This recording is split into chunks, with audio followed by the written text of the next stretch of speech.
അയ്യോ വാസുദേവ, ഒന്ന് പറഞ്ഞു തരാമോ? യഥാർത്ഥ കർമ്മയോഗിയുടെ ലക്ഷണങ്ങൾ എന്തെല്ലാമാണ്?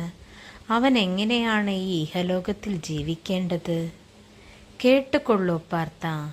യഥാർത്ഥ കർമ്മയോഗി എപ്പോഴും സ്വന്തം കർമ്മങ്ങൾ യഥാവിധി അനുഷ്ഠിക്കുകയും കൂടാതെ സൽക്കർമ്മങ്ങൾ ചെയ്യുകയും ദാനധർമ്മങ്ങൾ ചെയ്യുകയും ചെയ്യും.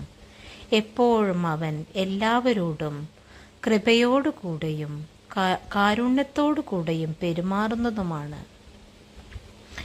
എല്ലാവരിലും ഭഗവാനെ കാണുന്നവനാണ് യഥാർത്ഥ കർമ്മയോഗി. അവന് ഫലേച്ഛ കൂടാതെ അവൻ കർമ്മങ്ങൾ ചെയ്യുകയും എല്ലാം ഭഗവാനാണ് ചെയ്യുന്നത് എന്ന ബോധത്തോടു കൂടി ജീവിക്കുന്നവനാണ് യഥാർത്ഥ കർമ്മയോഗി.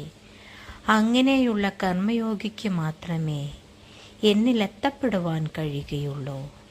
എപ്പോഴും സൽചിന്തകളാലും മന്ത്രജപത്താലും മനസ്സെപ്പോഴും സൗമ്യമായി വയ്ക്കുക. എപ്പോഴും ഭഗവാന്റെ ചിന്തയോടുകൂടി ജീവിക്കുകയും എല്ലാവരിലും ഭഗവാനെ കണ്ടുകൊണ്ട് ജീവിക്കുക.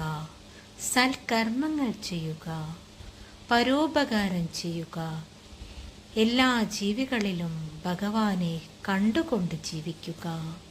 അങ്ങനെയുള്ളവന് സദ്ഗതി വരുന്നതാണ്. അതിനായി ശ്രമിക്കൂ പാർത്ത.